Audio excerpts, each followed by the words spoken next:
What's the story, Morning Glory? What's the word, Hummingbird? Thank you so much for clicking on my channel and for joining me for this review of 90 Day Fiance Happily Ever After, the Tell All No Limits Part 5. So we have survived. We made it to the very end. TLC, Sharp Entertainment, your days are numbered. Your days are numbered. I need y'all to show a little bit more respect to your dedicated viewers and fans of this show. There was no need for a 10-hour tell all, a 5 part, 2 hours at least each, totaling 10 hours. There was no need for a 10-hour tell all. Like I said, I really wasn't crazy about the stuff that went down in the mansion.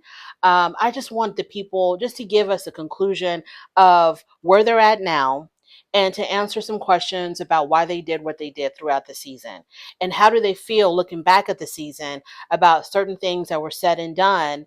How do they feel about things now? That's really all I care about. I don't care about whatever goes on in the mansion. I don't care about creating fake drama between people. I don't care about none of that. The polygraph examiner, the polygraph technician with his fake machine, I could do without that. The fact that it was only Jasmine that got tested on the polygraph, to me, the whole thing was so pre-planned, pre-arranged. But they wanted to make it look like, Jasmine was the only one that volunteered. Like, that's total BS.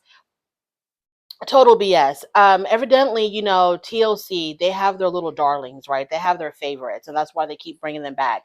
They keep shoving them down our throats. Jasmine definitely is one of those favorites. Unfortunately, I think Angela is also one of those favorites. Definitely Lauren and Alexei are a favorite. So, the whole thing about, showing us Jasmine being tested on that polygraph machine was so fake. Was absolutely fake. I didn't buy none of that stuff.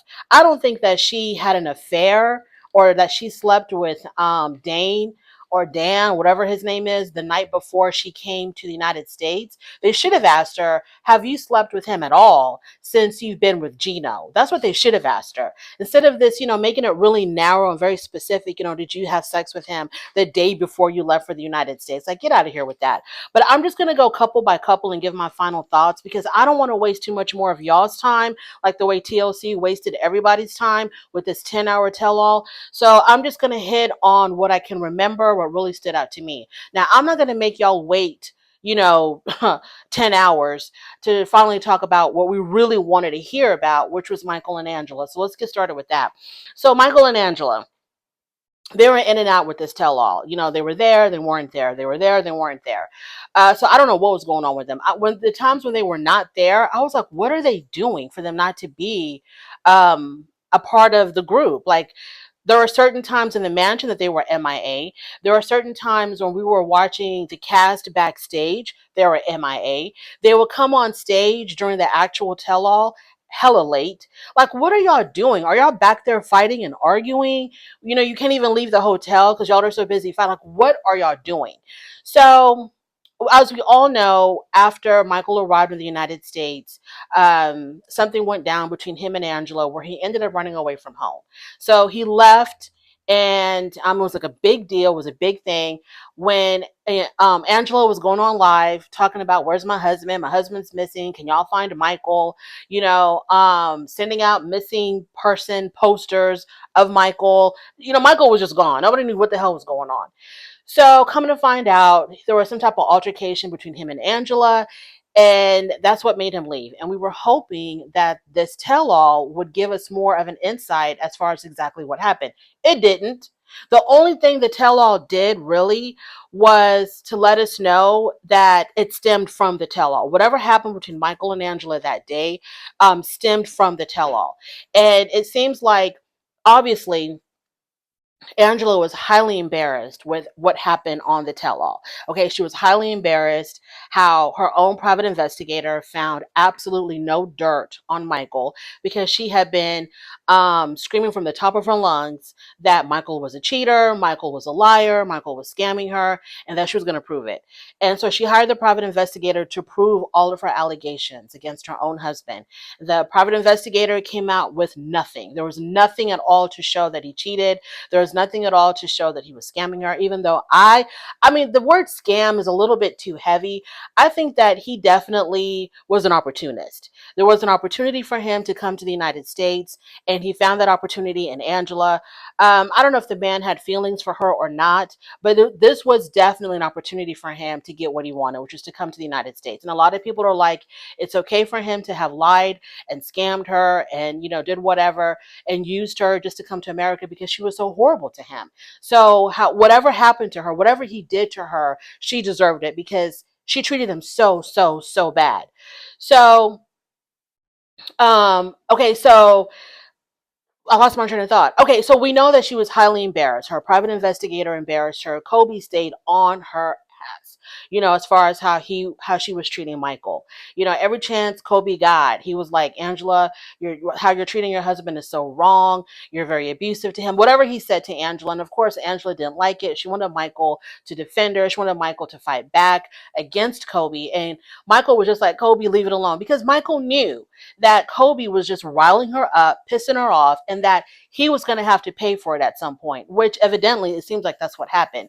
So all the stuff that went down at the tell-all where Angela felt highly embarrassed, her private investigator embarrassed her, Kobe embarrassed her arguing with Michael in the mansion, that was embarrassing for her arguing with the other cast members, that was embarrassing for her. So all the stuff that she went through on the tell-all, she took it out on Michael, I'm assuming when they got back to Georgia after the tell-all. Because at the very end, after over 2 hours of this episode, she did like a little video from her car back in Hazelhurst, Georgia, where she said that, her worst nightmare came true, which I'm assuming, the fact that I guess her feeling vindicated or something. I don't know, that Michael was actually using her because he ended up leaving. I don't know what she meant by that. Or just him missing. Maybe that was her worst nightmare, that he would end up like leaving her. So Michael left. And because they had gotten into some altercation, I was hoping when we saw the clip of Michael saying, now I'm here to tell my side of the story, I was hoping that Michael was going to give us his side of the story and say, this is exactly what happened after we came back to Georgia. We just kind of got the gist of it. Don't really know the details of it. I don't know if it's because there's legal action pending or if there's going to be another special dealing with Michael and Angela and exactly what happened after the tell-all, so they can't really talk about it. I don't know. But it seems like, they got into an altercation and she could probably, like I said, take out all of her frustration, all of her embarrassment out on him, even though the man barely spoke throughout the whole tell-all. And so I'm assuming that, she let him have it. And they got into it and, he ended up, she left the house to go to the store or something. And that's when he took his opportunity to get his important documents. He forgot his cell phone, but he got his important documents and his jacket and he was out of there.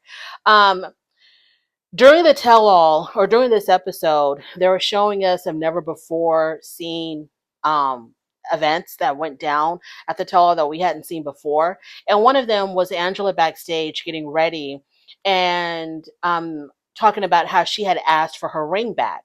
So the wedding band that Michael was wearing, she wanted it back. And they had gotten into an argument, I guess, at the hotel or something about that. And he ended up giving her the ring back, and then she ended up misplacing it. And I'm like, Angela, you can't, that's his ring. That's his wedding band. After you get married, that's your ring.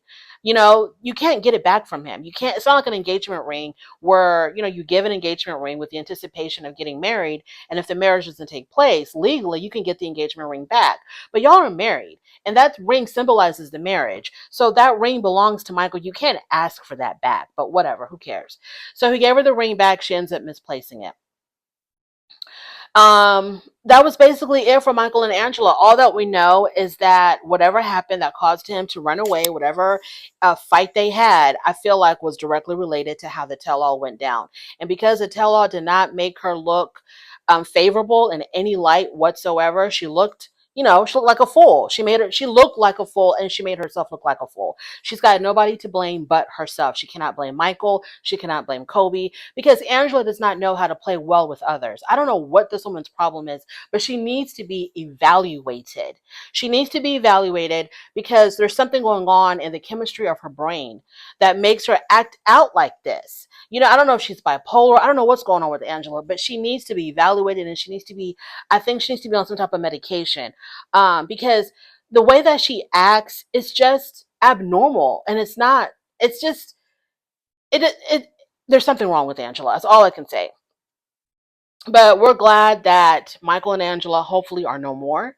That Michael is in a much better, peaceful place. So after he ended up running away from her, he said that he walked for 5 hours. He walked for 5 hours. He didn't have his phone with him. And maybe he didn't forget his phone. I also heard that she took his phone. I don't know. He walked for 5 hours, almost got bit by a dog, and had to ask a stranger to make a call. And so he called one of his friends who directed him to a bus station. And so he took a bus, I guess, to one of his friends' houses. And they said that he is still staying with friends at an undisclosed location. Michael and Angela need to be no more. Now, Angela vowed that she was going to get his visa back. That's another thing that pissed off Kobe during the tell all in those backstage scenes. Because she had said that she was going to get her visa back, meaning she was going to take his visa away from him and probably have him sent back to Nigeria. And that really pissed off Kobe. And Kobe was like, "You can't do that. That's his property." That triggered Jasmine when she said that, when Angela said that she was going to get the visa back from Michael. That triggered Jasmine. And then Jasmine began crying backstage, hyperventilating and crying and all this other stuff because, Jasmine is on this platform of, the American cannot control the immigrant. We have a voice, we have our freedom, and, don't try to control us with threatening to send us back home because, things are not going your way. So that really triggered Jasmine when Angela said that. So Angela had vowed that she was going to send him back. She says at the very, very end of the episode, where she was talking during her little video, she was saying, I'm going to see you again, Michael, either on a plane or in court. And there's rumors flying around now that she had filed for an annulment. She is hell bent on sending this man back because of the fact that she is embarrassed. She feels embarrassed because she was proven wrong. It all stems from, in my opinion, it all stems from the private investigator. She made such a big deal about hiring this private investigator, believing that the private investigator was going to find something to validate the things that she was saying. And it all came out to nothing. It was extremely anticlimactic. It was extremely underwhelming. Nothing came of it. And she feels highly embarrassed. And so now she's going to make Michael pay for it instead of just taking accountability and saying, okay, y'all, my private investigator was wrong. So, like, someone had told her, I think it was Jasmine, who had told her, okay, now just start fresh. Just start all over. Michael claims he really likes this woman. He really loves this woman, and he's with her for the right reasons. I don't know how and why anybody could be with a woman like that. But Michael says he loves her. That's his woman. That's his wife. And so, Angela, maybe you should just do a reset and just start all over. But of course, she's not going to do that because she thinks that this man embarrassed her, even though she only embarrassed herself. So I don't think I have anything more to say about Michael and Angela. Now, another thing that kind of stood out for me was in that segment where they were showing the scenes that they didn't show us before. I was kind of surprised on how much love she got from the cast. Like when they were backstage and Kobe was, going in on her about how she was treating Michael, and Angela didn't want to hear it, and she was fighting with Kobe. At the end of it all, she was like, you know what, I'm out of here. I'm just going to take his visa back and I'm out. And so she wanted to walk away, or she did walk away. She left. But before she left, everybody was like, oh, so nice meeting you, Angela. Good luck, Angela. And they're giving her a hug. And I was like, what? Huh? I don't understand. They were cold as hell to Lauren. They had no problem giving her fake hugs, arguing with her when she was on her way out. But with Angela, it was like they were just embracing her and giving her all of these well wishes. And I'm like, this woman is awful. Maybe because she's awful to her husband, not really awful to them. And they all felt slighted by Lauren, like Lauren had done something wrong to them. Maybe that's what it was. I don't know.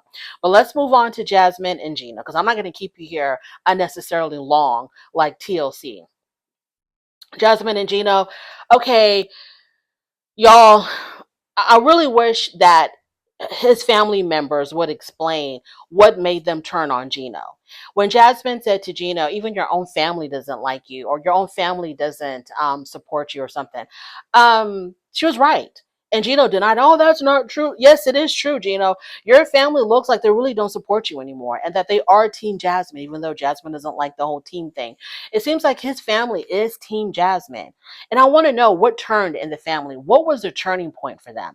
Are they really falling for Jasmine's manipulative ways? Is that what it is? Because, Jasmine is really good at manipulation. She is really good at manipulation. So Jasmine and Gino, of course, the word is that they are no longer together, that he kicked her out when he found out that she was cheating on him, and that during the tell-all, she was already seeing this other dude, which to me, that kind of makes sense because I think that's why she didn't want to sleep with him because she was already, devoted to somebody else. And this is some guy that she met at the gym or during her workouts or something like that. He's part of that whole gym life like she is. And so, the rumor is that they're no longer together. They both went their separate ways. There's speculations out there that Gino has been seen with other women, that Jasmine's with this other guy, whatever. The one thing that really aggravated me the most with Jasmine and Gino, it wasn't even Jasmine and Gino, it was Patrick. Every time, Patrick and Kobe, every time they would say to Gino, oh, just have sex with her. Just have sex with her already. And Gino was talking about how, they have these horrible, horrible fights. And he is not in the mood to have sex with her because he can't turn off those, angry or hurt emotions that were created when they were fighting. He can't just turn them off and jump in the bed with her. He's like affected by these arguments. And for them to be like, oh, just have sex with her. I was like, would you tell a woman that who's out here talking about how abusive, verbally or emotionally abusive, her partner is to her? Like if it was a woman who said, oh, my husband told me that, sex with his ex was so much better than sex with me, and that he fantasizes about his ex all the time, and that he wants to go back and have sex with his ex. That's what my husband keeps telling me all the time. Or my husband keeps telling me that, I look like this, or I look, whatever the situation is. If a woman complained about her partner being emotionally abusive, would you tell that woman, "Oh, girl, shut up, just go ahead and have sex with him"? No, you wouldn't. So it's the same thing with Gino. Gino's like, I am not in the mood to have sex with her after we've been having these, big blowout fights. I'm just not in the mood. And the women understood, but the men didn't. Because those type of men, like, I'm sorry to say, maybe Kobe and Patrick, they're just not that emotionally connected, or they're not in tune with their emotions. To them, it's just, oh, I don't really care if we're fighting or not. I don't really care how you feel about me or how I feel about you. I'm in the mood now, so let's do it. I guess those are the kind of Neanderthal type men that they are. But Gino's like, no, I'm not just gonna have sex with her just to have sex with her when I am not emotionally there. I'm not connecting with her at all. So I just didn't like how they kept on telling him, just have sex with her. It's no big deal. Just have sex with her because they think she's hot. Now I wonder how Emily and Thais feel that Patrick and Kobe kept on encouraging Gino to just have sex with her, just F her. And they're saying that because of the fact that she's an attractive woman, that Jasmine is an attractive woman. So in their minds, they're like, I don't give a damn what's going on. If I had a wife like that, I'd be, on her all day, every day. I wonder how their wives feel about that because it's really coming from them not understanding how Gino could resist having sex with a woman who looked as attractive as Jasmine. That's what it really boils down to. I don't know if Thais and Emily were picking that up. Anything else about Jasmine and Gina? I hope that they really are separated. I don't think counseling is going to help them. I don't think anything is going to help that marriage. And yeah, I don't know what else to say. Other than I really hope that they went their separate ways. Ashley and Manuel, I think it was foul of Ashley to not work on Manuel's immigration documents, whatever it is that they were trying to do, to get his visa so that he could work. For it to take a year, for her to put it off for a year, I think that was kind of foul. You brought this man over here for a reason, right? If you didn't really want him to thrive in the United States, then why'd you bring him over here?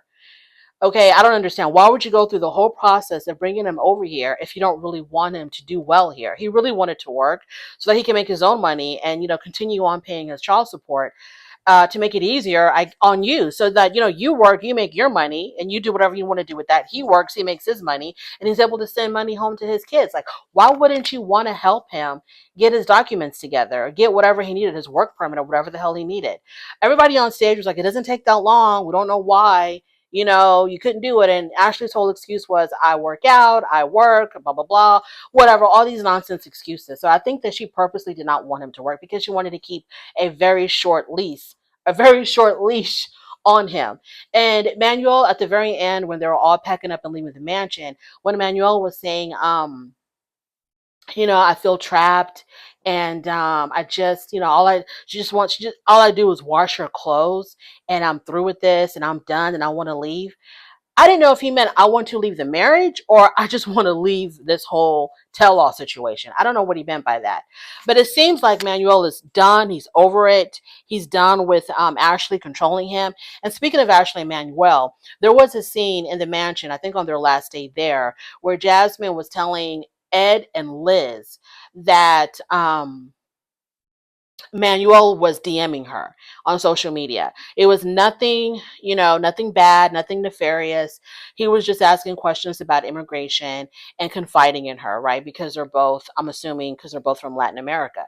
And Jasmine's opinion was that, Ashley is too controlling. According to what Manuel was telling her, Ashley was way too controlling. And what else did she say? That Ashley was very controlling, and Ashley was delaying this whole process. Oh, the fact that Manuel would tell Jasmine when he would DM her, he would tell her to delete the messages. And I was like, I guess he's got that much fear in Ashley. I think Ashley scares him that much that if he was communicating in any kind of way, either with Jasmine or with anybody else from the cast, she would have been pissed off. And I thought it was really messy of Jasmine to even bring that up because evidently Manuel was reaching out to her in confidence. And here she is on television in front of the camera saying, yeah, Manuel was DMing me and he was telling me to delete the messages. And so she started off making it seem like it was something kind of, sneaky, kind of like, what, is he trying to holler at you? But then she did say it was nothing like that. He was just asking questions about immigration, and then he would tell me to delete the messages. And I was just like, if we're just talking about immigration, why delete?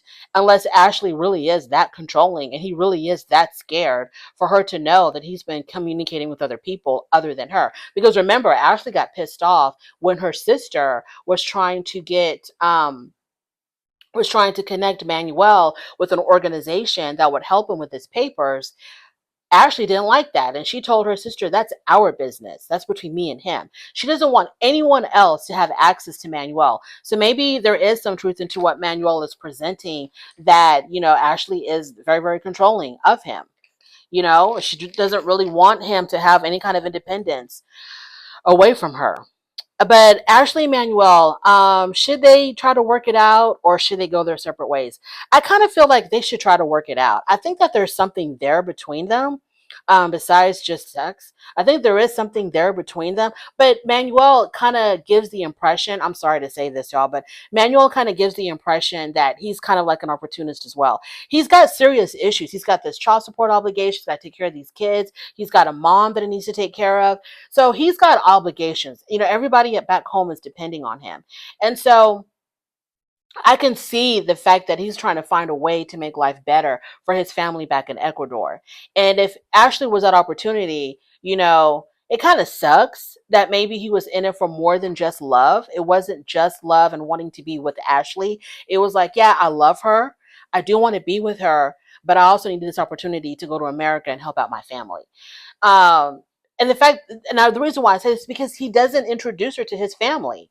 I don't know if she's ever really met his kids. It's like he's mad at her for not helping him more with his children, but then he doesn't want her to meet these children that he expects her to take care of financially. So I don't know what's going on there. It does look kind of not right on Manuel's part, but then Ashley also, I don't know what's going on there either, girl. Like, you do seem kind of controlling. You seem controlling, and Manuel also seems a little bit opportunistic. I don't really know.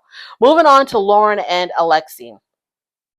So Lauren and Alexei, their big moment was when they were trying to leave to get back on the damn plane. And everybody was like, where the hell are y'all going? We're not done. And if we have to stay here, y'all have to stay here. Y'all are no better than anybody else. You don't get special privileges to leave whenever you feel like it. And also, this is something that I missed last week. I forgot to talk about this. How it seems like definitely Sophie and maybe Thais and maybe the other people on the cast felt like Lauren and Alexei were not really held to the fire when it was time, when it was their turn on stage during the tell-all. Like their segment was kind of light. It made them both look good. That's what Sophie was accusing them of. Like, hey, y'all really were not dragged through the coals like the rest of us were. Your questions were really light. um y'all, they presented you like y'all were this wonderful, happy, perfect couple and had no issues. I didn't see it that way. I didn't see it that way. I thought that at the tell all, there were issues. The fact that Lauren was questioned about her cosmetic surgery. Her mom came out and gave her the business about that. The fact that Alexei was presented as being chauvinistic. I thought they were kind of put through the ringer.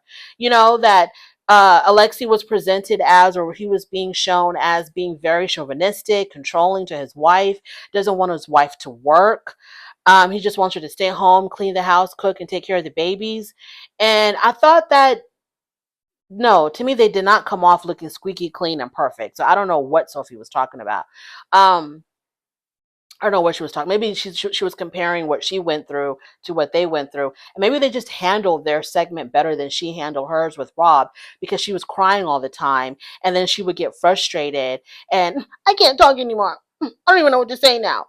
And so I don't know, but I felt like Lauren and Alexei were put through the ringer. But when they were being confronted by Sophia and Thais, I was kind of sort of leaning on Lauren's side. And I'm not a big Lauren fan, even though I follow her on Instagram. I'm not a really big Lauren fan, but I was kind of like leaning on her side because, number one, when she said to them, if y'all don't want to, okay, y'all are getting on our case about leaving, get on a plane and leave if you want to leave. Ain't nobody holding you here hostage. And also when Thais was like, you're fake because you were talking about me on Pillow Talk and that, but then you told me congratulations when I had my baby. Thais, what are you talking about? Okay, first of all, I don't take nothing said on Pillow Talk seriously. That's just banter, comedy, entertainment. I'm not taking none of that stuff seriously. Um, so I don't know why Tice is making such a big deal that Lauren was favoring John over her. Like, what is the big deal? Nobody can like John, Thais. I mean, like, are you that insecure that anybody who shows any type of favoritism towards John, or prefers him over you, or thinks that John is funny or more likable, you're on a warpath? Are you that insecure? I don't understand. I don't get it. It seems to me like you know damn well that your husband probably prefers his brother over you, probably does favor his brother over you, and now you are just projecting those feelings on everybody else. I think that's what's really going on here. Okay, I think that's what you're really trying to. Anyway, so I was kind of like, Thais, pipe down. Sophie, they were put through the ringer. I don't think Alexei came out looking good after this tell-all. He came off looking sour, bitter, unhappy, and chauvinistic. I don't see how they got away with anything, that they got a pass on anything. Rob and Sophie, I pray to God that they go their separate ways. Sophie's not ready to be a wife. Okay? Sophie is not, she's young, she's pretty, she needs to do whatever the hell she wants to do out there. I don't think she is ready to take on the responsibility of a wife. And there's like, not necessarily, is it like a 10-year age gap between them or something? He's like in his early 30s and she's in her 20s or something. I don't think she's ready to be a wife. Um, yeah, I don't think she's emotionally at that point where she can be somebody's wife. So they need to go their separate ways, or they need to separate and maybe go back to dating. and not even dating exclusively, still be in each other's lives, still go out when they want to go out, but still keep that door open for other possibilities. I don't know. And then if they come back together after a couple of years, then maybe it's meant to be. But right now, for them to be locked in a marriage, I don't think it's healthy for them. But Rob had told Sophie that he was seeing a therapist and that he is suggesting, he wants her to join him in his therapy. And I think she agreed to that. But I don't think either one of them is really mature enough to handle a marriage right now. Patrick and Thais, um, Patrick, your wife is a handful. Okay, your wife is a handful. Your wife is trying to be a social media influencer. I think that's what her end goal is. Um, your wife is a handful. And I think you're going to have to be more vocal. That's like just as much as you're vocal to Gino about just having sex with Jasmine, and that's going to solve all the world's problems. You need to be just as vocal in taking Thais' side over your brother, because that's the only way that your wife is going to be happy about anything. Your wife wants to beat John. She wants to win over John. She wants to prove to everybody that she's better than John, and she's seeking that validation directly from you. When Lauren told her, this is another thing. I was another part where I gave Lauren some points when she said to Thais, I told your husband needs to defend you more. Your husband needs to defend you more. I was like, go ahead, Lauren. Maybe I am a Lauren fan. So yeah, I agree. Patrick, he needs to defend Thais more. But I don't know if Patrick, I don't know, y'all. I don't know. I just y'all don't understand how much it turned me off when Patrick was just screaming at the top of his lungs to Gino, just have sex with her. That really rubbed me the wrong way. And so I'm just looking at him completely different. Like, I'm wondering, are you that kind of guy? Remember when Thais said that if she does not have sex with him, he thinks that she's cheating on him? Patrick, I don't know. You're coming off as very insecure. You're coming off as very chauvinistic, like you misogynist. I don't know. Like, you think that women are just here for one thing and one thing only. I don't know if you got with Thais because you thought that she was so hot. You thought that she was a really good looking girl and you wanted to snatch her up, but you don't really see or acknowledge her as her own person. I don't know what the hell's going on, but this whole season and the tell all, I'm looking at Patrick kind of differently. I really truly am. And I think maybe Patrick and Thais has such a problem with John and his fiance because there's cracks in their damn marriage. I don't know. So Patrick and Thais, Patrick, you need to get more of a backbone for your wife and try to defend her more, because her constantly fighting this battle of trying to prove that she's right and John is wrong, it's gonna exhaust her. Moving on to Kobe and Emily. So for the most part, Kobe and Emily were fine. Um, until we got to this very final episode where we saw I don't know what part of the tell all it was. Part I think it was the part where they were when it was their segment, and everybody, they were talking about the name of the baby, if it was going to be a boy. And I think it was that day. I think it was a tell all part 2.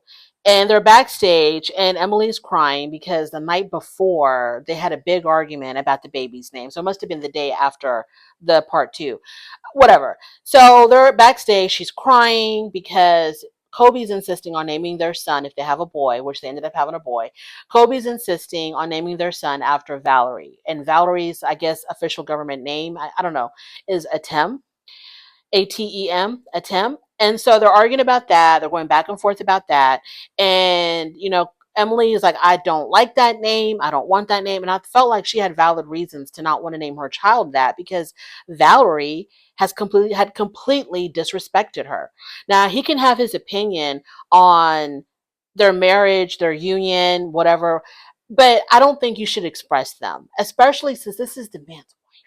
Okay, he's not just dating Emily. Okay, she's not some chick that he's, banging or, seeing her now and then. This is his wife and the mother of his children. He's made his decision. Okay, he has made his decision. And for Valerie to be like, oh, you're going on with that white woman and that white woman and that white woman, very disrespectful. Very disrespectful. I understand that the culture dictates one thing and it seems like Kobe's doing something else, but the man made his choice already. He already made up his mind that he's going to stick with Emily, and that's that. So just respect that. You don't have to like it. You don't have to act like this was the best decision that Kobe could ever make for himself, but just respect it and support your friend in the decision that he made. Okay. And don't say nothing. Don't say, well, in our culture, we don't do this, or in our culture, we wouldn't marry a white woman. And all this white woman stuff, very disrespectful. Absolutely disrespectful.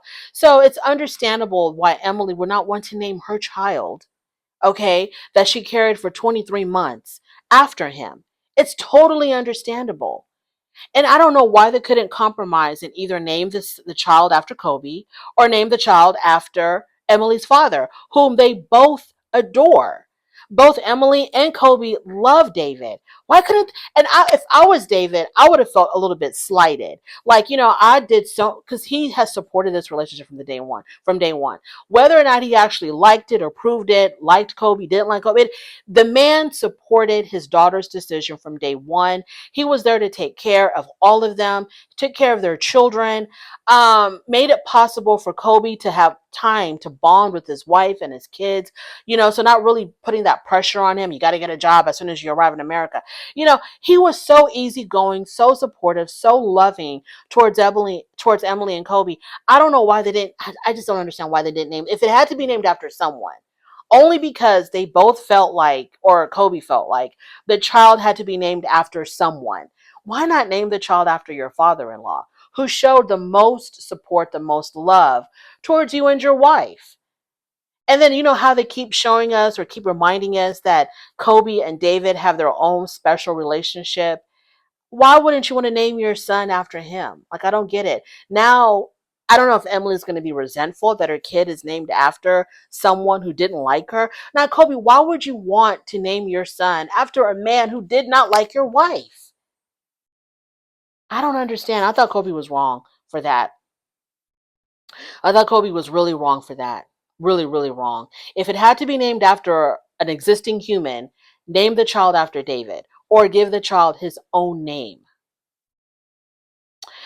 That's it, y'all. I'm pretty sure I missed a whole lot of stuff, but I can't do a 45 minute review on a bunch of garbage. I really can't. There was a lot going on. One more thing. Ed and Liz. Did I talk about Ed and Liz? I felt like no, I didn't. I felt like with Ed and Liz, Ed is just trying to sabotage that Liz has with the relationship between Liz and Jason. I think that's all he was trying to do. Making Liz feel some kind of way about them breaking up, acting like he still had feelings for Liz, showing her that engagement photo. I think he was just trying to sabotage our relationship. He probably wanted her to break up with Jason, try to come back to her, and then he was going to kick her to the curb again. Because when Ashley told Liz at the mansion, he's just going to make you look stupid again if you go back to him, all of a sudden the light bulb went off in Liz's head. She was like, you know what? Forget his taco. He's not getting a taco. Yeah, Liz is stupid. For her to even consider, and even Patrick said that Liz was, what did he say? He called her something diabolical or something, because it's like she was going back and forth between Ed and Jason, and it seemed like she probably wanted to rekindle things with Ed. I don't know why you would want to rekindle anything with someone who talks so horribly, who says some really horrible things about your mother. And even though they claim that Ed adored her daughter, I didn't really see it. I think he tolerated her daughter. Okay, I think he tolerated Liz's daughter. So Ed is a horrible person when it comes to stuff like that. I'm sorry. I think my personal opinion is I think he's a horrible person because he broke up with her. He called off the wedding. He treated her horribly, completely disrespected her mother. And then you're going to be all giggling in his face. And it looked like you were contemplating possibly going back to him. And then when people were saying, oh, it must be really hard for Ed to see Liz and Jason together. Why would it be hard for Ed to see Liz and Jason together when he dumped Liz? He didn't want Liz. So why would it be hard for him to see her with another man? He didn't want her. He dumped her. He called off the wedding. Liz, I would not. I would have been civil with Ed. I'm not going to cuss him out or try to beat him up. I would have been very civil with Ed, but I would not be, all up in his face, cheesing and smiling and giggling and hugging him and all of that after he embarrassed me by breaking up with me, by talking to my mother crazy. I would not. There's no way that I would have. But, Liz is cut from a whole different cloth. Thank you so much for joining me. I really do appreciate it on your way out. Please don't forget to rate the video if you like this content. Subscribe to my channel, and I will definitely talk to you later. Bye.